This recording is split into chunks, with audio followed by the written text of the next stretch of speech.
Et salut à toutes et à tous et bienvenue dans un nouvel épisode de Pop Tier. Comment ça va Thomas? Ça va super, très content de vous retrouver pour parler d'un film impossible ou pas. Oui, oui, on va voir ça tout de suite, mais avant de lancer l'épisode, petite explication du concept de Pop Tier pour ceux qui nous écoutent pour la première fois. Dans l'émission, on liste toute la pop culture, du cinéma aux séries en passant par les jeux vidéo. Moi c'est Adrien, et avec Thomas, on va vous donner notre avis sur toutes les sorties du moment avec un épisode toutes les 2 semaines. On classe les œuvres dans 4 catégories, scénario, réalisation, acting et design, et à la fin, on attribue une note de S à D afin de les intégrer dans notre tier list. Et Thomas, est-ce que tu peux rappeler ce que c'est qu'une tier list? Ouais, c'est assez simple. Une tier list, c'est un classement subjectif. On a décidé de classer les œuvres de pop culture qu'on voit toute l'année et ben dans une liste, tout simplement. Il y a 5 notes qui sont possibles. S, c'est excellent. A, c'est très bon. B, c'est bon. C, c'est moyen. Et D, c'est mauvais. Et avant de se lancer dans l'épisode, on vous invite encore une fois à mettre des étoiles sur vos applications de podcast préférées. Sur Apple Podcast, c'est très très simple. Il vous suffit de vous rendre sur la page de l'émission Pop Tier, d'aller tout en bas et de mettre des étoiles avec un petit avis. Ça nous aide énormément. Et sur Spotify, c'est la même chose. Vous pouvez mettre des étoiles tout en haut de la page de l'émission. Et bien évidemment, n'hésitez pas à vous abonner à Pop Tier. Ça nous aide beaucoup. Vous pouvez vous abonner sur les réseaux sociaux, Instagram, Facebook, Twitter, TikTok et bien sûr sur YouTube et Dailymotion. Bon, on a tout dit et maintenant qu'on a fait les présentations, Thomas, de quoi on va parler? Aujourd'hui, on parle cascade, agent désavoué, messages qui s'autodétruisent dans 5 secondes avec Mission Impossible, Dead Reckoning, partie 1. Allez, c'est parti. Alors, Mission Impossible, Dead Reckoning, partie 1, qu'est-ce que c'est? C'est le nouveau film de la franchise du même nom, toujours porté par Tom Cruise, avec une nouvelle fois Christopher McQuarrie à la réalisation. On retrouve devant la caméra Simon Pegg, Ving Rhames, Vanessa Kirby, Rebecca Ferguson, mais aussi une nouvelle arrivée d'importance, Ellie Atwell. Le film est sorti le 12 juillet 2023 en salle, et Thomas, je te laisse nous faire un petit résumé du film. Ouais, c'est toujours difficile de résumer les films Mission Impossible parce que c'est toujours un peu foutraque en termes de scénario, mais là, juste pour être simple, Tom Cruise et donc Ethan Hunt et l'Impossible Mission Force essayent de combattre une intelligence artificielle qui s'appellerait l'Entité et qui pourrait infiltrer en réalité tous les gouvernements mondiaux et créer potentiellement une guerre nucléaire pour voilà, mettre les gens les uns contre les autres et puis surtout, il y aurait aucune information qui serait vraiment safe dans le monde, et donc voilà, l'entité est un petit peu mise en vente au plus offrant, on pourrait dire ça, et Ethan Hunt essaie de faire en sorte que ça ne soit pas le cas, et lui est un petit peu le seul à vouloir la détruire, et donc voilà un petit peu le pitch de Dead Reckoning, partie 1, qui, on va le préciser, du coup, est un film en 2 parties, comme le dit son titre, et est-ce qu'on le sent vraiment? C'est la question que je te pose. Que c'est une partie 1? Ouais, est-ce que on sent, parce que on l'a traité il y a pas très longtemps avec Spider-Man Across the Spider-Verse, où là on sent vraiment que c'est un film en 2 parties, c'est un film qui se termine pas vraiment. Là j'ai le sentiment que Dead Reckoning partie 1 offre une conclusion, même si on sait que ça va aller un petit peu plus loin avec un deuxième, Ouais. on sent quand même que c'est un film qui se tient quand même. Oui, oui, bah alors J'ai le sentiment. sans spoiler évidemment, voilà, on va pas révéler la fin du film, mais c'est vrai que c'est un film qui peut se mater comme ça et on n'a pas spécialement, envie tout de suite de regarder la deuxième partie. J'ai essayé de pas spoiler, mais bon, il y a pas forcément un énorme cliffhanger, à Voilà. la fin du film, voilà, qui, donne envie de regarder la suite. Ouais. Donc le film, oui, se tient, tout seul. Est-ce que derrière, ils avaient pensé envisager le film comme ça? Je suis pas sûr, Ouais. pour avoir vu beaucoup d'interviews, notamment de Christopher McQuarrie et de Tom Cruise. Il faut savoir qu'en fait, les films Mission Impossible s'écrivent aussi au cours de la production du film. Mmh. Souvent, en fait, ils utilisent beaucoup d'éléments du décor et ensuite, le film s'écrit naturellement avec les scènes d'action, les scènes de Ouais. cascade et les choses comme ça. Donc c'est d'ailleurs pour ça qu'en ce moment, avec la grève des scénaristes et la grève des acteurs, qui vient de débarquer, c'est compliqué pour Dead Reckoning partie 2, de se faire parce que le film n'avait pas été écrit avant. En fait, Ouais. ils avaient prévu de le faire au moment du tournage plus ou moins ou de la production. Ouais. Donc petite précision, au-delà de la critique du film, partie 1, c'est que la partie 2 ne devrait pas débarquer en fait tout de suite. C'était Non. prévu en 2024 et il y a des chances Mmh. que ce soit repoussé Il y a au des moins en chances. 2025. Quoi. Le film avait commencé son tournage, mais on en parlera sans doute dans de futures pop news, mais le film avait commencé son tournage et ne peut pas le terminer à l'heure actuelle. Mm. C'est ça, Et ils ont fait la donc, moitié, je crois, à peu près. ouais, un truc dans ce genre-là. Ouais. Donc il s'était arrêté pour faire la promotion de la partie 1, Mm. et donc désormais la partie 2 est un petit peu en roue libre, puisque on attend une fin au conflit social qui oppose la Writers Guild of America et la SAG-AFTRA aux producteurs, aux studios. Donc, tout simplement. Bon. Donc pour revenir au scénario de Dead Reckoning partie 1, c'est, j'ai envie de dire, un scénario assez classique de Mission Impossible. Moi, le seul truc que j'aurais tendance à dire à ce sujet-là, c'est que j'ai quand même le sentiment que sur certaines séquences, on s'est permis de faire un petit peu plus d'humour que d'habitude dans un Mission Impossible. Ouais. J'avais pas souvenir que dans les précédents, il y en avait autant. En tout cas, pas dans les 2 précédents. Dans Fallout, donc qui était le 6e, celui juste avant, et Rogue Nation, le 5e, donc tous les 2 aussi réalisés par Christopher McQuarrie, parce que maintenant c'est lui qui a repris la main en fait sur la saga Mission Impossible. Rappelons aussi, désolé on fait un peu le côté coulisses et côté historique de la franchise, mais c'est quand même très important parce que cette franchise est quand même assez inédite. À chaque fois c'était un réalisateur par épisode, maintenant c'est vraiment Christopher McQuarrie et Tom Cruise, le duo principal qui bosse sur les nouveaux films. Donc là quand même McQuarrie en a 4 à son actif, plus il a été scénariste sur le 4, il a été producteur, etc. Donc voilà, il bosse dessus depuis très longtemps. On parle du scénario, moi je suis très très déçu du scénario. Je trouve que c'est vraiment exposition le film. On n'arrête pas pendant tout le film de nous expliquer ce qu'on va faire. Donc là, il y a l'équipe de Tom Cruise avec Simon Pegg, Ving Rhames qui se réunissent. Comme d'habitude, c'est toujours très sympa. Mais là, en fait, au lieu de passer 10 minutes à nous expliquer que là, ils vont faire une sorte de braquage pour choper une clé ou faire autre chose, là, ils vont passer 20 minutes en fait à chaque fois à nous dire et on va faire ça, on va aller là, on va choper ça, on va mettre un masque pour se faire passer pour quelqu'un d'autre. Tu fais, ouais, on a compris. On a compris, le film dure quand même 2h30 et en fait il y a 2h43. 2h43, c'est énorme. J'ai vraiment senti le temps passer, ça a été très compliqué. Vraiment, j'ai pas pris beaucoup de plaisir à regarder ce film. J'y allais avec grand plaisir au début par contre. J'étais très chaud pour le voir. La bande-annonce est super et on nous avait promis des cascades assez folles. Ce qui est le cas, il y a des superbes scènes d'action. Mais au-delà de ça, il y a vraiment beaucoup trop d'explications. C'est très très verbeux. On parle tout le temps dans ce film, parfois pour dire pas grand-chose. Et je trouve qu'il n'y a pas de payoff, en fait. C'est-à-dire que on nous dit, par exemple, la scène que tout le monde a vue, et là, c'est pas un spoiler, elle est dans la bande-annonce, c'est vraiment le money shot de Tom Cruise en motocross qui va sauter au-dessus d'une falaise. On se dit, on n'a qu'une envie, c'est de voir cette scène dans le film. Elle arrive et en fait, on est déçu. En tout cas, moi, j'étais déçu parce que la justification de cette cascade est nulle. Elle est vraiment nulle. C'est vraiment, sans spoiler, c'est quelque chose qui est très facile scénaristiquement. On se dit qu'ils auraient pu justifier ça un peu plus différemment. En tout cas, ça aurait été un peu plus cool d'avoir un vrai enjeu. Là, il le fait parce qu'il faut le faire, en fait. C'est parce qu'ils se sont dit, la cascade est cool, on va la faire. Je sais pas, t'en as pensé quoi, toi? Parce que vraiment, là-dessus... Ouais. Moi, j'ai un petit problème avec cette cascade notamment, c'est que je trouve que on en fait des caisses dans la promotion autour de cette séquence, et à raison, puisque la cascade est incroyable. Le fait de faire ça et de faire ça à Tom Cruise, c'est prodigieux, évidemment, de réussir un truc comme ça. Le problème, et je sais pas si c'est une problématique de design ou de scénario, mais je trouve que on n'en profite pas de cette séquence, c'est-à-dire qu'elle dure... Allez, 10 secondes, quoi, un truc dans ce genre-là, ouais, quoi. Tout cassé, ouais. Et mon souci, c'est que, autant dans les celles de Fallout, qui étaient dingues, on en avait profité parce que, justement, c'était des séquences qui s'allongeaient un petit peu. Et là, en fait, vu qu'on ne fait que construire pour faire en sorte que ça monte, littéralement, et qu'en réalité, la cascade en tant que telle, elle dure vraiment...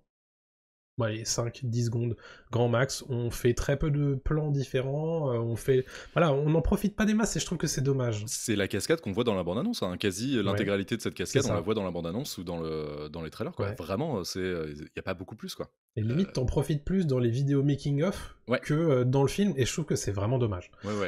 Après, vous allez me dire, oui, mais le film, c'est pas que la cascade, on est bien d'accord.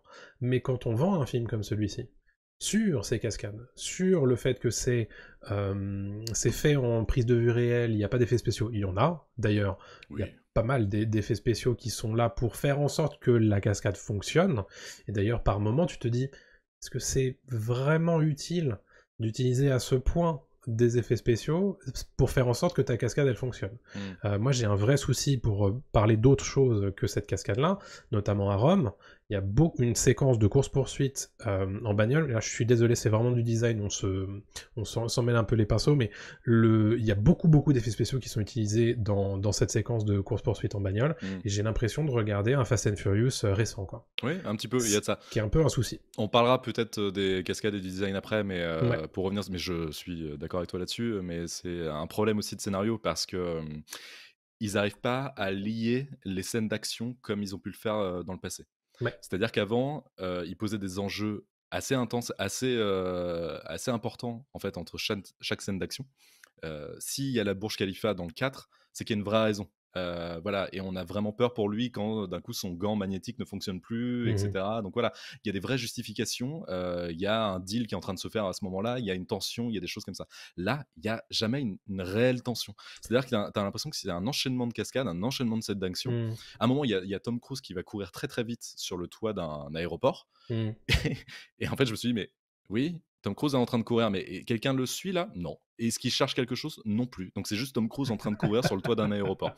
Donc en fait, contrairement à Fallout, où il était en train de poursuivre Ouais. le personnage joué par Henry Cavill, et là il y Mhm. avait une vraie raison de courir et de se péter littéralement la cheville sur le tournage. Ouais. Et là tu fais, c'est cool, c'était trop bien, enfin, j'ai envie Mhm. de le voir courir. Là tu fais, oui, c'est juste Tom Cruise qui court. Il n'y a pas d'enjeu, il n'y a pas de Je tension. suis assez d'accord avec ça. Je pense qu'il y a un petit côté automatique sur le Ouais. scénario. Il y a, voilà, je suis un petit peu moins contrasté que toi sur le scénar parce que pour une fois dans un Mission Impossible, j'ai l'impression d'avoir compris l'enjeu et d'avoir compris l'adversité, parce que honnêtement, à chaque fois dans les Missions Impossibles, soit je bite rien, soit j'arrête en fait d'essayer de comprendre. Ouais. Et là, pour le coup, bah, en fait, vu qu'on le fait sans arrêt, on te refait sans arrêt le motif du truc et on te comprend, voilà, c'est trop. On est d'accord. Oui, ça au moins, ils te le disent, hein, Voilà. ça ils te le Mais répètent bon, t'as l'impression, tu sais, ad vitam, hein. qu'on te le nourrit à la petite cuillère, Ah là leur là, scénario, tu vois. c'est tout le temps, forceps, Bon, quoi. voilà, donc là-dessus, bon, j'ai bien aimé les petites saillies humoristiques, pour revenir là-dessus. J'ai trouvé que c'était sympa, ils en faisaient pas trop non plus. On change un petit peu quand même. Parce que c'est vrai que Ethan Hunt, c'est pas trop ça hein, d'habitude.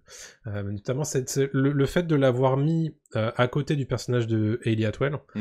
j'ai trouvé que la dynamique fonctionne bien entre les deux personnages. Pour Le le coup. duo est super. Le duo Ouais, fonctionne bien parce que Ellie Atwell elle est excellente dans ouais. ce rôle-là. C'est vraiment, bah, ils l'ont vendu comme ça, mais c'est vrai, c'est la Ethan Hunt au féminin. Oui, il y a de ça. Il y a un côté en plus très cool dans l'écriture du personnage qui fait qu'en fait, elle est entre deux mondes. Elle n'est pas du tout dans ce côté espionnage et non plus dans ce côté totalement femme fatale ou Oui. juste love interest de Ethan Hunt. Donc elle est Mhm. vraiment à son niveau. Et ça, c'est intéressant. C'est pas du tout un personnage prétexte. Elle est très bien écrite et elle est très bien jouée, très bien incarnée. Mais ça, on y Ouais. reviendra tout à l'heure sur le côté acting. Donc non, le duo fonctionne bien. Heureusement, c'est elle qui relève le niveau, je trouve. Mhm. En tout cas, les deux, la dynamique fonctionne extrêmement bien. Ouais. Au-delà de ça, je trouve qu'en fait, ils traitent beaucoup moins bien les autres personnages de la saga, Oui. notamment Rebecca Ferguson, donc Isla Faust, qui est ultra mal gérée. C'est comme si c'était un fantôme dans le film, elle n'existe quasiment pas. Pourtant, c'est un personnage qui a de l'importance depuis Rogue Nation, évidemment, depuis son Mhm. introduction dans la saga. Elle est super, c'est un excellent personnage, mais je trouve qu'ils en font rien et au contraire, qu'ils la dévalorisent Ouais. totalement. Et qui l'oublient vraiment pour moi. On sera complètement d'accord là-dessus. C'est dommage, c'est extrêmement dommage. C'est un vrai souci parce que je trouve que on essaie de faire un truc un peu important autour de ce personnage-là, plus qu'important d'ailleurs. Oui. Euh, et je trouve que la séquence est ratée. Euh, Vraiment. Et c'est très très dommage. Parce que, bah, justement, bah, on va pas spoiler, mais c'est hyper important de faire ce genre de choses-là, puisque bah, derrière, en fait, le reste de ta saga tient plus si t'as pas des enjeux de ce type-là. Voilà. Et en fait, je trouve que ben ça fonctionne pas. Non. C'est vraiment dommage. Autant en termes de rythme, ça va, mais je trouve que, je sais pas, il y a une on perd en enjeu. Je comprends pas comment ils ont raté cette séquence-là en Je suis fait. même pas d'accord avec toi sur le rythme, hein. Pour moi, le rythme est extrêmement bancal. Mm. Alors, je vais aussi continuer sur les autres personnages, mais celui de Simon Pegg, Benji. et celui de Ving Rhames, j'ai perdu Mhm. son nom, Luther, Oui, les 2 en fait sont au même niveau. C'est-à-dire qu'en fait, c'est 2 personnages, complètement, interchangeables. oui, Ça fonctionne exactement. pas, en fait, c'est 2 hackers qui font des vannes et en fait, on n'a pas, forcément envie d'avoir les 2 mêmes persos au même endroit, au même moment, qui font exactement les mêmes vannes. Donc ça fonctionne pas trop. C'était moins le cas dans Fallout, c'était moins le cas dans Rogue Nation. Dans Rogue Nation, je crois qu'il apparaît quasi pas, Luther, mais voilà, mais dans Fallout, il Mhm. était quand même pas mal présent. Ils avaient réussi à les dissocier. Là, c'est pas le cas.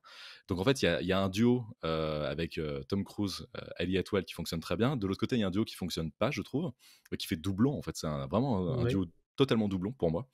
Et donc ça, c'est pour les personnages. Et on a aussi ramené un personnage de Mission Impossible numéro 1, donc Kittredge, qui était un personnage très cool, qui était...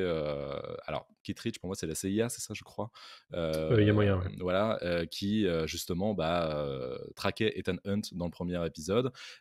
Et là, revient. On ne sait pas trop pourquoi, mais il est de retour, donc pourquoi pas. Sauf qu'en fait, c'est des rappels au premier épisode. Donc Mhm. d'une avec ce personnage-là, deux avec la scène du train. Je vous spoil pas non plus, vous l'avez vu dans la bande-annonce. D'ailleurs, ils en montrent trop, ils en dévoilent Oui. beaucoup trop.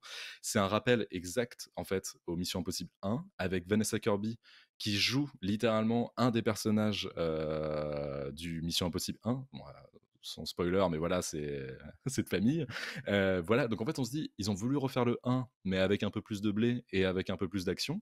Je vois pas vraiment l'intérêt. Bon, admettons. Mhm. Et donc voilà, en fait, c'est bizarre. Ils ont voulu faire un mélange, une espèce de film somme des autres. Ça fonctionne pas vraiment de mon côté. Et je trouve que le film se tient pas là-dessus. Niveau scénar, c'est un bordel. Il y a des incohérences scénaristiques aussi. J'imagine que Mhm. tu as noté, notamment avec le méchant. Le Ouais. méchant qui arrive, grâce à l'entité, donc l'IA, Mhm. à gérer des trucs alors qu'en fait, à la seconde près, alors que normalement ça devrait pas exister, enfin, ça devrait pas fonctionner. Ouais. C'est très bizarre. Bon, ça là-dessus, bon, la suspension d'incrédulité, bon, c'est un truc qu'on nous demande pour ce genre de truc-là, donc ça m'a pas tant gêné que ça. Il y a des trucs qui fonctionnent pas, par contre, sur l'emplacement du MacGuffin final, où on te dit, mais je suis le seul à l'avoir trouvé, et il y a personne d'autre qui le sait. Bon, voilà, c'est un petit peu compliqué par moment. Mmh. Euh, bon, j'aurais du mal à te faire croire que c'est mieux que ça, honnêtement, parce que j'en suis sorti. J'ai j'ai passé un bon moment, mais j'ai pas passé le meilleur moment que j'aurais pu passer devant un Mission Impossible, très Mmh. honnêtement. Mmh. Il y a des trucs, voilà, je le trouve assez digeste, mais d'un autre côté, c'est peut-être aussi parce qu'il est trop simple en fait. Trop simple ou un peu caricatural, en fait. Tu parlais tout à l'heure Il y a un peu de ça. des scènes, drôles et en fait, je trouve que elles sont forcées ces scènes-là, notamment à Je suis Rome. pas d'accord avec ça. Il y a des scènes à Rome un peu gaguesques, un peu slapstick, un peu genre, Ouais. tut on est dans une Fiat, et on avance comme ça. En fait, normalement, Ethan Hunt est dépassé par ce qui lui arrive et ce qui rend la scène Hmm. drôle. Il y a des choses où, en fait, dans les précédents épisodes, justement, par exemple, la Burj Khalifa, c'est très drôle quand il perd son gant parce qu'en fait, il doit se démerder et là, tu fais: «Oh, c'est rigolo, comment il va faire?» et cetera. Là, en fait, c'est un peu forcé, je trouve. C'est un peu, Ethan Hunt qui n'arrive pas à gérer les boutons d'une bagnole qui, normalement, lui «appartient» entre guillemets, voilà. Je trouve ça très bizarre en fait. Ça fonctionne pas sur moi. Normalement c'est un Hmm. agent qui est parti en quand même. Il a fait tellement de trucs dans les précédents épisodes que là il n'arrive pas à appuyer sur deux boutons à la James Bond. Je trouve ça un peu bizarre. Je sais pas. Il y a des trucs qui fonctionnent pas trop et on le sent plus dépassé qu'autre chose. Hmm. Ce qui est un peu étrange et j'entends hein, la suspension d'incrédulité, hein, mais il faut la doser. C'est-à-dire que là, je trouve qu'ils ont poussé le truc un peu trop loin parfois. Ouais. Fallait pas que ce soit forcément ce personnage-là qui subisse ça en fait. Hmm. J'aurais préféré que ce soit celui de Simon Pegg, par exemple, qui galère, qui Ouais. fonctionne bien. Lui, c'est un comic relief, il est à côté, il aurait pu être en galère de trucs, pourquoi pas. Là, c'est pas trop le cas, quoi. Hmm. Voilà. Bon, c'est. Et juste avant qu'on note, Mhm. il y a un truc qui me manque aussi dans ce film-là en termes de scénario, c'est je trouve que il y a une thématique qui pourrait être abordée, qui est celle du passage de flambeau. Mhm. D'ailleurs, beaucoup de gens ont parlé d'un passage de flambeau dans ce film, je ne le vois pas. Moi non plus. Je trouve que, alors peut-être qu'une fois qu'on aura le diptyque terminé, on le verra, ce thème, mais pour l'instant, il n'est pas vraiment abordé dans cette première partie. C'est un peu dommage, parce que c'est esquissé dans la toute première scène d'introduction, c'est esquissé à des moments avec des scènes avec un certain personnage, mais honnêtement, je trouve tu te dis, Parfois, tu te dis, quand tu vas voir ce film, tu te dis, bah, c'est probablement le dernier Mission Impossible de Tom Cruise. On sait pas trop. Maintenant, Mmh. bon, ils sont en train d'évoquer un 8, un 9, tu sais pas trop. Mais en fait, non. C'est pas vraiment un film qui sent le crépuscule, quoi. Non, non, pas du C'est, tout. t'as l'impression que c'est un film de plus dans la saga, et Ouais. c'est peut-être ce que je lui reprocherais le plus, je pense. Oui, C'est que, oui. bah, c'est un film qui passe. Et derrière, bon, t'as pas spécialement envie de le revoir. Il est pas exceptionnel, quoi. C'est ça Non, qui est un pas du souci. tout, pas du tout et comme en plus c'est une partie 1, moi ça me donne pas envie de voir la partie 2 Ouais. et au-delà de ça, passer après, faire ça après Fallout et Rogue Nation, je trouve ça extrêmement dommage parce que, je trouve qu'on perd vraiment en qualité, à vouloir peut-être trop en faire Mm. et en plus à vouloir faire des rappels. Il y a des choses, voilà, au premier on essaie de refaire un thriller noir comme celui de De Palma, ils y arrivent pas en fait, ça fonctionne plus. En fait, on peut pas refaire ça maintenant. En tout cas, McQuarrie peut pas le faire parce qu'il a tenté autre chose. Avec Rogue Nation, il y avait un peu de ça, mais maintenant c'est fini. Et je trouve aussi, et après on va conclure là-dessus, on va donner notre note, mais que Ethan Hunt versus l'intelligence artificielle, ça fonctionne à partir du moment où tu sais pas que c'est une intelligence artificielle. En fait, on le sait trop tôt, je crois. On sait trop Mm. tôt que Ethan va affronter une intelligence artificielle, donc en fait, tout est déconstruit tout de suite. C'est un peu dommage, j'aurais bien aimé qu'à la fin du film, on dise: «Mais en fait, il galère de ouf pendant 2h40 parce qu'en fait, c'était une intelligence artificielle» et là, j'aurais fait: «Ah mais oui, mais bien sûr, révélation trop cool, maintenant comment il va faire, quoi?» Là, en Mm. fait, dès les premières minutes, tu sais que c'est une intelligence artificielle, donc en fait, bah, tout est balisé plus ou moins parce que on Ouais. en a vu des films d'intelligence artificielle et on sait très bien que la machine a toujours le dessus jusqu'au moment où l'humain va l'avoir. Mais bon, s'il faut 2 films pour ça, bah, c'est long, quoi. C'est 4 heures de film pour qu'à la fin, Ethan, Ouais. pète la machine, quoi, en gros, quoi. Mm. C'est long, c'est très long, je trouve. Voilà. C'est long. Est-ce qu'on note? Ouais, on note, ouais, ouais, ouais. Tu veux que je commence? Si tu veux? Bah, vas-y, je t'en prie. Ça va pas être bon, hein, on va commencer Oui, par bah, du on s'en par doute du bien, ouais, on s'en ouais, doute bien. j'hésite vraiment entre D et C. Ouais. Je pense que je vais mettre un D au Ouais. scénario. Vraiment, c'est dur, mais je me suis ennuyé comme pas possible et je trouve qu'il y a un énorme manque de rythme, un énorme manque de fluidité de la narration, trop d'exposition et puis, un manque de liant entre les scènes d'action, ce qui était le truc cool dans chaque Mission Impossible, en tout cas dans les derniers et c'est ça qui me manque, quoi. Même si tu comprends pas forcément tout à l'histoire au début, hein, Ouais. tu l'as dit, là ça manque, clairement, quoi. Ouais. Moi, je suis un petit peu moins sévère que toi. Je mettrais un C tout de même. Mmh. Parce que je le trouve très moyen, en fait, sur pas mal de choses. Un peu ric-rac sur certaines choses aussi. Donc voilà, ça motive la note moyenne de mon côté. Parfois, j'ai un peu pensé à B, mais bon. Après discussion, je pense que c'est plutôt C. OK, ça On va marche. parler réalisation et montage, du coup, sur ce Mission Impossible Dead Reckoning partie 1, on l'a un petit peu évoqué. Il y a ce qui fait beaucoup du rythme de ces films-là, bah, c'est le montage. C'est aussi la récurrence des séquences d'action. Là, je pense que tu peux pas vraiment dire qu'il en manque. Par contre, comme tu le dis, il y a des séquences de blabla Ouais, qui s'intercalent beaucoup entre ces séquences-là et qui sont un peu trop longues, voire vraiment trop longues. ouais. Ça, c'est un souci sur la structure du film. On sait qu'il y a un montage de 4 heures. Les gens sont déjà en train de la demander, mais il ne faut pas qu'on revoie ce montage Ah de 4 non, heures. non, s'il te plaît, Vraiment non. pas. Déjà 2h43, c'est suffisant. Ouais, Donc, non. Alors, je pense qu'on peut pas dire que Christopher McQuarrie ait fait un truc mauvais ou moyen avec ce film-là. En revanche, ce qu'on peut dire, c'est que c'est quand même en deçà de ce qu'il a fait précédemment. clairement. Euh, voilà, c'est-à-dire qu'au bout d'un moment, tu les vois souvent les mêmes rengaines. C'est-à-dire que bah, c'est encore une séquence de course-poursuite à moto, encore une séquence de course-poursuite en bagnole, encore un saut dans le vide.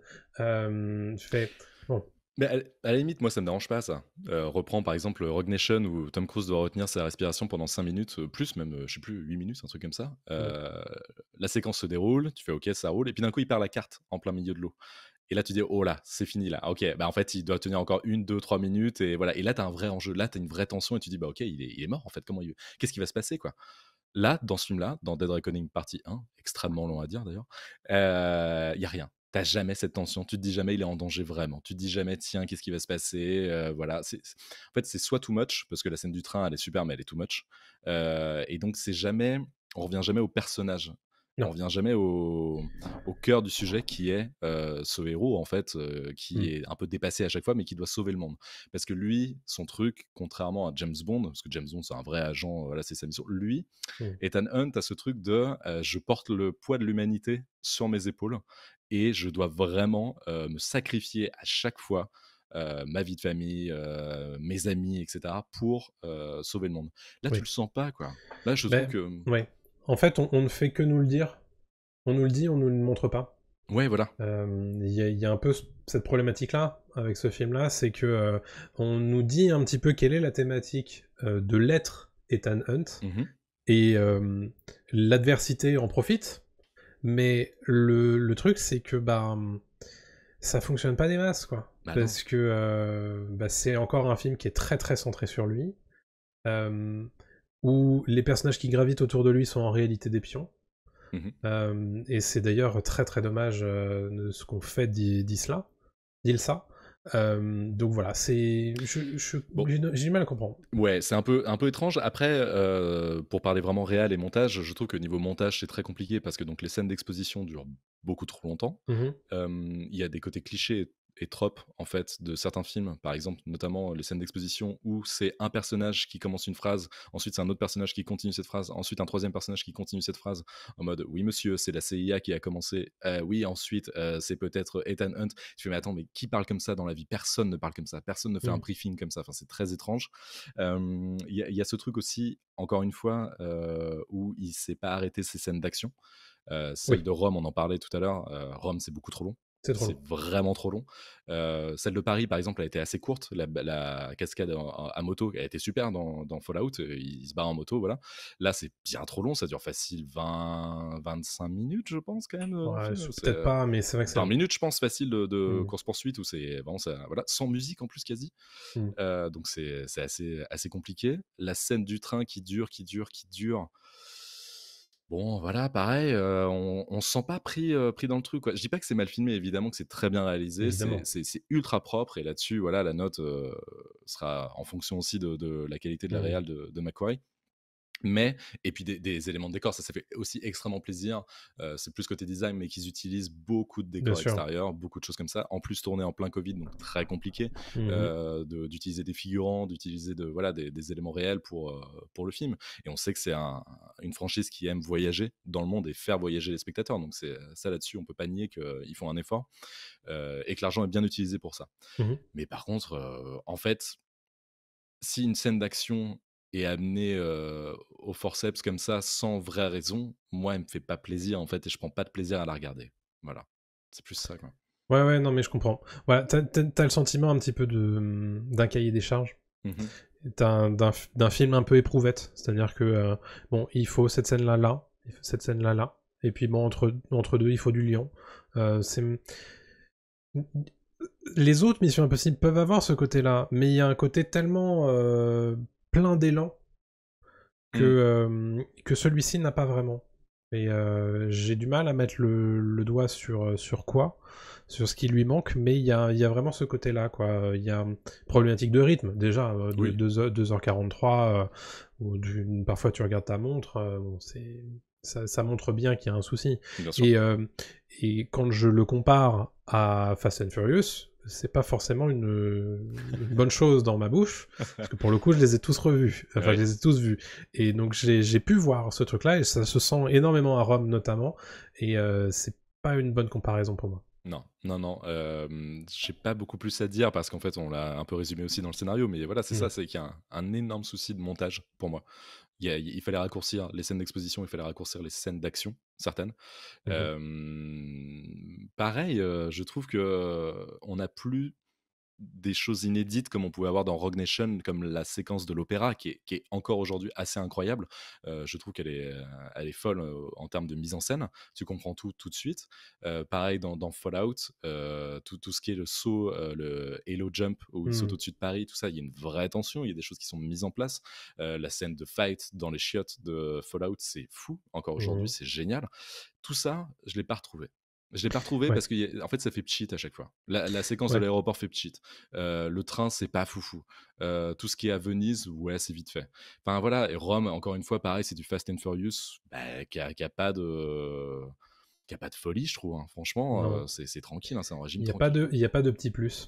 C'est vraiment Exactement. dommage. Ouais. Et moi, quand tu parles de Venise tout à l'heure, ça m'a fait penser cette séquence dans John Wick, je sais plus lequel c'est, dans une boîte de nuit comme ça, où tu te dis ah ça peut donner un truc dans ce genre-là. Est-ce que ils vont répondre un petit peu à John Wick Mmh. avec Mission Impossible cette partie 1? Et en fait non. Non, non. Tu te dis que ils auraient pu. Et d'ailleurs, toutes les séquences de combat à main nue, je trouve, font Pas le un figure. peu... Ouais, elles font vraiment pas le figure maintenant Ouais. qu'on a tous regardé 4 John Wick. Ouais, ouais. Voilà, pour le coup, c'est vraiment dommage Oui, oui. là-dessus. Bah, surtout en passant après la scène des toilettes de Fallout, qui était Ouais, quand même ultra intense. ouais. C'était ultra brut. Mhm. Bon, merci Henri Cavill, hein, Bien sûr, qui recherche ses bras, mais, mais c'est vrai que ouais, là, ça manque, ouais. Je suis entièrement ouais, d'accord. Donc en fait, c'est c'est ça. clair. Il y a pas cet effet waouh, quoi.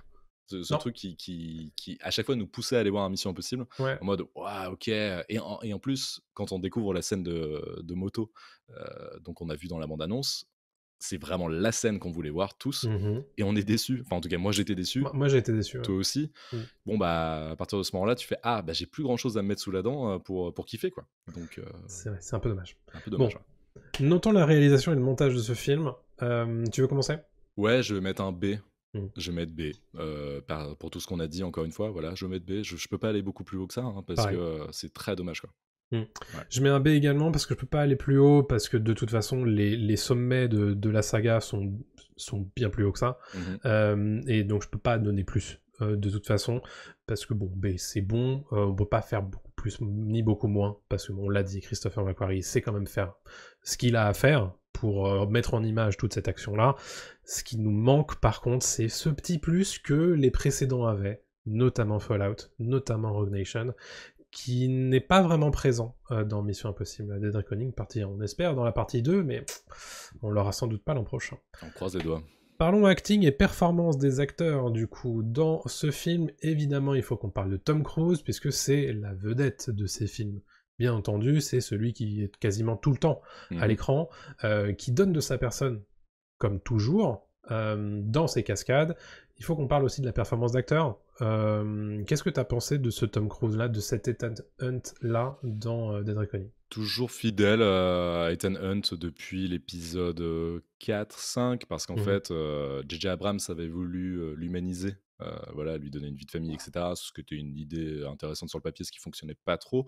Et puis en fait, depuis le 4, c'est devenu un héros un peu solitaire, entouré Ouais. de gens, mais un peu solitaire, et donc sur lequel on peut plaquer beaucoup de choses. Et en fait, ça Mhm. devient une sorte de canevas, voilà, pratique pour le faire avancer dans le monde entier. Donc c'est plutôt cool, et il garde ce truc très classe, très Tom Cruise. C'est la dernière superstar du monde, on le sait, au cinéma.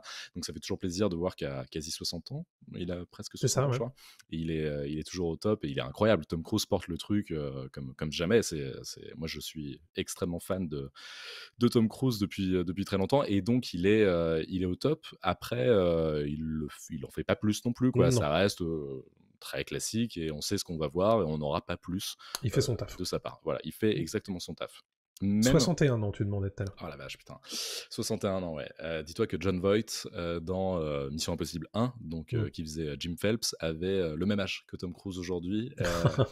La diff physique est un peu compliquée. Mais bref, Ouais. voilà, donc Tom Cruise est indépassable là-dessus. Enfin, Mm. c'est assez fou de pouvoir jouer et faire ses propres cascades, et d'être aussi incroyable, quoi. Bah, il y a un vrai côté Belmondo de nos jours, en fait, hein, dans ce qu'il Mm. fait dans l'émission Impossible, c'est-à-dire que toujours il veut être à l'écran et faire ses propres cascades. Il y a ce truc-là chez Tom Cruise, notamment dans l'émission Impossible, où il écrit sa propre légende Bien sûr. de je fais tout ça en vrai, Mm. pour vous, l'audience, pour vous, le cinéma. Pour toi, public. Bon, là, c'est vraiment ça. Alors, je sais que ça ne fait pas l'unanimité, hein, bien sûr, mais là-dessus, on peut pas le critiquer, c'est vrai qu'il est assez impressionnant de ce point de vue physique. Par contre, c'est vrai qu'il est un peu en retrait quand même, hein, sur le côté performance, sur le côté, t'as l'impression qu'il ne veut pas vraiment en donner en tant qu'Ethan Hunt. Il est très sur la retenue. Et, Euh, Et justement avec, Hayley Atwell, même si ça fonctionne très bien leur duo, on sent que, il bouge pas non plus là-dessus, quoi. C'est Il peut ça. pas en livrer beaucoup plus, quoi. Ouais, Elle donne énormément. Après ça fait du bien parce que c'est un vent de fraîcheur, c'est un nouveau bien sûr. personnage, c'est une nouvelle actrice. Et parlons d'elle justement. Parlons Mmh. de Hayley Atwell, tu en as pensé quoi toi de sa J'ai perf? beaucoup aimé Hayley Atwell. J'aimerais vraiment qu'on la revoie après, au-delà du 7, partie 2, parce que elle apporte, comme tu disais, un peu de fraîcheur à ce truc-là, une dynamique de duo telle qu'on en a peu vu en fait dans cette saga, et elle le bouge un peu. Ça Mmh. manque de répondant côté Tom Cruise, mais elle le bouge. Et ça c'est intéressant, je pense, en termes de dynamique Ouais. pour ce personnage-là, parce que c'est pas un agent à proprement parler, le personnage d'Eddie Atwell. C'est quelqu'un qui est un peu malin, mesquin parfois, qui a ses propres envies, et qui sont pas forcément alignées avec celles des Tennant, et ça donne quelque chose de souvent assez intéressant. Ouais, je suis entièrement d'accord. Heureusement qu'elle est là, parce qu'elle Ouais. sauve vraiment le film. La perf de Ellie Atwell est super parce elle est rieuse, elle est goguenarde, elle est un peu voilà sur le côté, et en même temps elle est impliquée. Enfin, c'est cool quoi. Et elle a une vraie évolution. Mhm. Son personnage a une vraie évolution. C'est encore une fois, je leur dis, c'est un peu scénario, mais c'est pas un personnage prétexte. Je Mhm. suis très curieux de voir ce qu'ils vont en faire dans le deuxième épisode. Faut pas que ça devienne voilà juste un membre de l'équipe bidon, mais j'aime beaucoup ce qu'elle fait.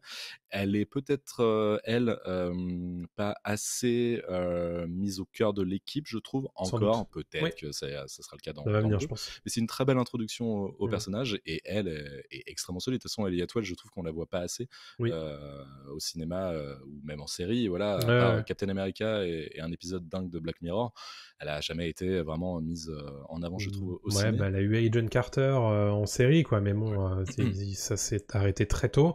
Et je trouve que, bah, pour le coup, le film réussit à lui rendre justice, quoi, Ouais. et à la mettre en avant. Et j'espère que ça lui permettra aussi d'aller signer d'autres choses Mmh. et de se permettre de faire d'autres choses. Voilà, autant en termes de jeu qu'en termes d'action aussi, elle a des choses à faire. Elle répond présent. Bien sûr. Et ça fait vraiment plaisir. J'ai beaucoup, beaucoup aimé sa partition. Pareil. Après, on peut aller rapidement sur les autres Ouais, acteurs et rapido, ouais. actrices. Mm. Bon, Simon Pegg, il fait toujours du Simon Pegg, ça fonctionne Oui, toujours très bien, il y a pas oui. de souci. Ving Rhames qui est là, moi je trouve qu'il sert pas à grand chose, Ving Rhames, Comme souvent malheureusement. Ving Rhames dans les Missions Impossibles, si je peux me permettre. Ouais, je comprends toujours pas pourquoi ils l'ont pas dégagé. Bah, L'acteur est sympathique, quoi, il mais est là parce qu'il est historique et parce il faut le garder, et que bah, ouais. pour l'instant, tant qu'il le tue pas, ils ont rien d'autre à lui faire faire, quoi. Ouais, mais tu sens que c'est un peu un caillou dans la chaussure. Alors, en tout cas, quand on le voit, il sert pas à grand chose. Et Ouais, moi, pour moi, il fait doublon, donc c'est un peu dommage. oui, je suis d'accord. Et de l'autre côté, donc on en a parlé, Rebecca Ferguson, Isla Faust, qui est super, mais totalement inexploitée, donc on l'entend quasiment pas. Euh, C'est elle un est, vrai souci. heureusement que je l'ai vu dans Silo, la série sur Apple+, parce que sinon, Mm. voilà, je me serais dit c'est trop dommage Ouais. ce qui est fait en ce moment, quoi. Donc On va la revoir dans Dune partie 2, a aussi, priori. exactement. Voilà. Esai Morales, qui est un acteur donc, qui fait le méchant. Alors, je sais pas si je le prononce bien, hein, mais Bonne question. voilà. En tout cas, voilà, qui fait le méchant de Mission Impossible Dead Reckoning partie 1. Très clichouille, Oui, mais pourquoi pas. Mais je trouve que voilà, en fait, c'est pas de sa faute, c'est pas sa perf qui est en question, c'est plus en fait le manque de méchant de ce film oui, qui me pose problème en fait. C'est ça, on n'en a pas trop parlé dans le scénar, mais je trouve que comme l'IA est un truc abstrait, en fait, ça manque oui. aussi de vrais enjeux aussi niveau méchant quoi. On s'attache pas, en fait, on se dit pas tiens il Ouais. affronte un vrai mec, voilà. Lui c'est un espèce de je sais pas, il existe pas vraiment non plus, quoi. Il existe à travers Oui, l'IA, c'est mais il ça. existe pas vraiment pour lui, quoi. Donc, C'est toujours problématique les adversaires dans les films qui savent tout. oui, Ça, c'est difficile d'un point de vue enjeu scénaristique de te faire d'y croire déjà, voilà. et au bout d'un moment ça devient pénible parce que tu te dis oui c'est bien, sauf que ben au bout d'un moment on va peut-être avancer, quoi, parce que c'est cool que tu saches tout, Ouais, mais du coup comment on le fait? c'est ça. Bah, ouais, il a les Et cheat codes, mais oui, oui, bah, c'est bien, voilà. tu triches, mais bon, voilà. À la limite, ce serait un film de 2 heures et pas un film de 4 heures, ça irait, Ouais. mais là, c'est ça le problème, quoi. Mais bon, Bon. voilà, au niveau acting, j'ai pas plus, c'est-à-dire que Pas ça si grand-chose à dire, Vanessa ouais. Kirby qui est super. Si Vanessa J'aime Kirby, beaucoup, ouais. elle est Mmh. incroyable, Vanessa Kirby, parce qu'on va pas spoiler, mais elle joue plus que dans Fallout. Elle joue Oui, plus de choses que dans Fallout et elle oui. le fait très bien parce Mmh. que c'est pas évident ce qui est fait, C'est vrai. notamment vers la fin du film, voilà Mmh. et je trouve qu'elle le fait très, très bien parce que, Exactement. c'est subtil. Ça Mmh. rappelle, sans spoiler, mais ça rappelle un peu ce que fait Aaron Paul dans Black Mirror notamment. Et oui, tout à Voilà, fait. donc Mmh. ouais, non, c'est très, très cool ce qui est fait Ouais. et Et on peut parler vite fait de Pomme Clémentière, parce qu'on t'a oui, parlé de Gabriel, du coup, Essay Morales, qui ouais, est l'adversaire pour Clémentieff aussi, du coup, ouais, mmh qui est la femme de main, on va dire, si je puis dire, de Gabriel. Euh, J'étais pas très fan au début ouais, pareil. de ce qu'on lui fait faire. C'est-à-dire que c'est un personnage qui est souvent mutique et qui ne s'exprime qu'en français, ce qui est très cool, puisque pour une fois, on a une française qui parle français Mmh. dans un film américain, donc ça c'est cool. Et Tom Cruise J'aime- qui parle français aussi Oui, un c'est petit peu. vrai, Il pas parle si pas mal trop d'ailleurs. mal, mais oui, Oui, j'étais oui, surpris, oui, j'ai été surpris. vraiment pas si mal. Il parle italien, il parle français, il Ouais, ouais, est ouais, il a très tous les bon. talents ce mec, hein, c'est fou. Mais je me suis un petit peu plus réconcilié avec son personnage vers la fin. Après, sinon, il est quand même très très cliché. Oh ouais, c'est un méga cliché, moi même à la fin j'étais oui, OK, bon, Voilà. je m'en suis foutu de son personnage quoi, donc Ouais. j'étais pas très fan non plus. Après j'aime beaucoup Pomme Clémentief, Bah mais voilà, je la préfère, mieux travailler dans Les Gardiens de la Galaxie par exemple bien sûr. que dans Mission Impossible, donc Bon, ouais, on ouais, verra par niveau la suite, je ne sais pas. ouais, tu donnes combien toi au casting et à l'acting? Je peux pas aller plus loin que B, je pense. Pareil, je vais donner B aussi. Et je peux pas aller en dessous parce qu'il y a des vrais efforts et puisque bah, déjà on l'a dit, Ellie Atwell porte vraiment ce film. Mmh. Là où on aurait pu en douter, Oui. et honnêtement, non, non, c'est solide. Je m'attends quand même toujours un petit peu à mieux de la part de Tom Cruise, d'un point de vue acting, Ouais. pas d'un point de vue physique, parce il donne ce qu'il a et il donne tout. Mais je trouve que je le trouve très fermé, quoi. Bah, c'est Et un c'est un peu bloc, dommage. c'est une C'est sorte de vraiment ça. monolithe un peu, ouais, et pourtant il sait jouer, hein, Tom Cruise, Mais hein, bien on l'a sûr. vu dans 1000 films trop bien et il sait vraiment, incarner un personnage. Là, en fait, je te dis, il y a vraiment ce côté Canva où, bah, on plaque tellement de choses sur lui, on projette tellement de choses sur ce personnage qu'en Mm. fait, lui-même n'arrive plus à se libérer, C'est de ce ça. perso et il y a un côté un peu Iron Man, on va lui demander: «Tiens, vas-y fais-nous rigoler, tiens» voilà, c'est vraiment des personnages un peu prétexte en fait au bout d'un moment. Oui, C'est un peu dommage, hein. Mais heureusement le charme de Ellie Atwell joue énormément et sauve je trouve l'acting pas mal de ce film, quoi. exactement. Donc B pour tous les deux, hein. Voilà. Parlons design du coup avant de conclure avec la note finale moyenne. Le design, on a déjà un petit peu parlé, ça a émaillé nos discussions depuis le début. Il y a deux choses, c'est le design des cascades, bien sûr, Mhm. dont on a déjà beaucoup parlé, et aussi l'utilisation des décors. Ouais. Il faut qu'on en parle parce que c'est un film qui a été une production qui a été émaillée par le Covid pendant très longtemps, qui a eu la possibilité de terminer son tournage en Italie pendant les confinements, Mhm. et ça se voit. Ouais, ça se Euh, voit, ouais. Ça se voit beaucoup, notamment à Venise, mais aussi à Rome, où tu as des séquences entières, où il se passe des choses à l'extérieur, et il y a personne. Ouais, Mais littéralement, personne. ouais, c'est très C'est étrange. évidemment un souci, on peut le pointer du doigt. Après, bon, le cas de force majeure est réel, quoi. Oui, oui, non, bah, évidemment. D'ailleurs, petite précision, mais ils avaient commencé à tourner à Venise en février 2020, je crois. Et Ouais, juste après, bah, évidemment, voilà, tout a été fermé. Donc, ils se sont retrouvés un peu le bec dans l'eau. c'est ça, Mais tu sens que c'est un film un peu compliqué pour ça. Et je pense bien que sûr. le film en a pâti au niveau du scénario aussi, hein. Le film en a pâti énormément du Sans Covid. doute. Je pense qu'on aurait eu un film très différent si on n'avait pas eu le Covid. Ils auraient eu un peu plus les mains libres et ça aurait été un peu plus simple. Ça Mm. fonctionne à l'aéroport, même si je trouve que la séquence est très longue pour pas grand-chose, parce qu'en fait, il se passe techniquement pas grand-chose Ouais. dans l'aéroport. Ils arrivent à créer, pas artificiellement, mais une sorte de tension quand même à l'aéroport, mais c'est pas aussi dingue et aussi fou que ce qu'on a pu avoir avant. Rome, évidemment, c'est magnifique parce que on est en décor naturel, donc c'est trop cool de voir une ville européenne comme on avait pu avoir Paris dans Fallout. Mais comme tu l'as dit, c'est très très vide. Mm. Tu sens qu'en fait, voilà, ça a été ultra, ultra compliqué de tourner. pareil, côté coulisses, je sais pas si vous vous en souvenez, mais il y a eu un extrait volé en fait de audio de Tom Cruise à l'époque en 2020 qui avait hurlé sur des membres de l'équipe de Mission Impossible parce qu'ils ne respectaient pas euh, les, euh, les distances de sécurité, en tout cas peut-être ne portaient pas le masque, etc. Donc Hmm. pour lui, c'était extrêmement important de pouvoir tourner à ce moment-là. Et c'était au moment du tournage à Rome. Donc on sent qu'il y avait beaucoup de choses en tension à ce Bien moment-là sûr. pour les séquences de Rome, et ça se voit à l'écran. Ça se Hmm. voit à l'écran, c'est moins punchy qu'avant, c'est moins tendu qu'avant, et ben voilà, le résultat, il est pas dingo, quoi. Et puis en décor naturel, il y a aussi évidemment donc les Alpes, je crois, à la fin, c'est Oui. ça, c'est les Alpes, ouais. Hmm. En tout cas, c'est à bord de l'Orient Express, Mhm. où c'est très joli. C'est très joli, mais je trouve qu'on profite peut-être pas assez non plus du paysage, quoi. Enfin, il y a un truc un peu dommage Ouais. dans cette séquence, quoi. Et puis, ben, je reviens sur cette histoire d'effets spéciaux dans les cascades. Mhm. Il y a le fait de faire les cascades en vrai, c'est évidemment super louable.